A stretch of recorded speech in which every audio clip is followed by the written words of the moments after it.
So during the Gundam 00 series, we got a couple of the high-grade Astrias, and they're pretty good. I'm mostly Exia with a couple different pieces and different weapons. The Astria F-Type got like a buttload of weapons, and they're good. But there's actually 3 other, just like in this series, where there were 4 third-generation mobile suits. There were 4 second-generation, which is what Astria is. And we finally got another one from the second generation a couple years ago in the Gundam Plutone. And it's really good. It shows you how far we've come from 2007, 2008 to this is I think 2020. So like 12 years later, it's way better. There's so much better part separation. Like the stickers are pretty much non-existent, aside from like the eyes, which hey, it's a good Gundam head. I like the like all the extra little colors and got some clear on that cockpit. I think the stickers under there too, which once again, a little bit of stickering I can deal with. It depends on what it is. And hey, we got the same kind of Astria backpack, so you can tell that they're related. That's neat. I kind of like that. And this is actually a part of the core fighter. This is apparently the first Gundam in the timeline to have a core fighter. And it's you do get it, but you have to, you get like the middle piece. You have to part swap a few pieces like the backpack and the nose cone, I think, to make it an actual core fighter. So you can't have the entire Gundam and the core fighter. I like it when they do that, but I guess it wanted to make sense because you can't have the Gundam without the core fighter canonically. So I guess that makes sense.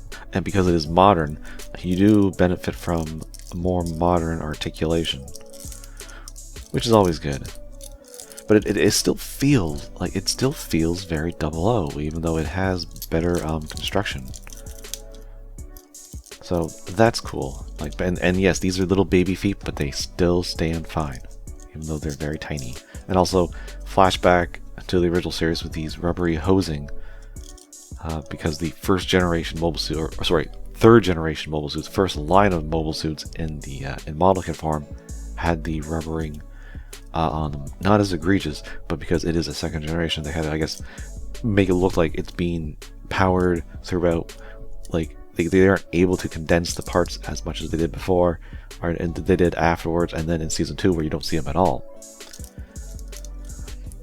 And it is one of the few Gundams, I think this one and the O Gundam are the only 2 that have a mouth, like a grill in the mouth plate. Because of course all the ones we saw in season 1 didn't, and then season 2 did again. So yeah, it looks good, it holds together good, and it comes with pretty basic weapons. Now this is a P-Bandai, so it is rather expensive. $70 is what I paid Canadian. So I was hoping for more than what we got, but we got the shield. Since this is supposed to be the predecessor to the Nadleeh, we have the similar shield, but of course the red here, that's a big honking sticker, which actually I think ripped a couple times when I was putting it on back in 2007. But now it's all plastic, not a sticker in sight. So hey, if we ever get, I hope we get new season 1 and season 2 Gundams from 00, that'd be great. But it plugs into the same kind of port all Gundams seem to have on the up top of their arms. Yeah, it's a shield. Apparently this guy has the ability to do, because it is a predecessor to the Nadleeh and Virtue, it can make a GN field around it, but it's a little too power hungry, so they give it a shield anyways. And we have a very Nadleeh looking beam rifle, although I can't find my original Nadleeh's beam rifle at the moment, but yeah, it is definitely similar. And it also pegs into the arm, not nearly as secure as the shield, but it holds it enough so it's not going to like fall out. And hey, they actually did, this is a high grade, remember. And back, once again, in 2007, 2008, the Nadleeh and the Virtue supposed to have beam sabers popping out of the knees. Well, of course, the high grades weren't able to do it. They finally got that to work in 2020. There's the beam saber sticking out in the knee. It's a little hard to get out, which is good. I don't want to flop it all over the place, but it is in there, and it will come out, and it has all the beams. So it's a good kit. It's a really good kit. I just wish it had more. I think for the price, it should have at least had a complete core fighter separately. Like, you should have been able to like take the parts off to make it look like it, but it should have had a complete core fighter.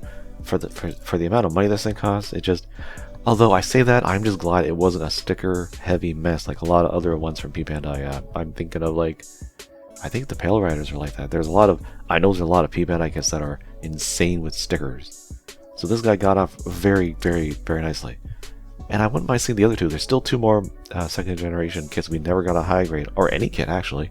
The I think it's called the Salahad, which is the predecessor to the Dynamis, and then the predecessor to the Curios is, I don't think we need all of them.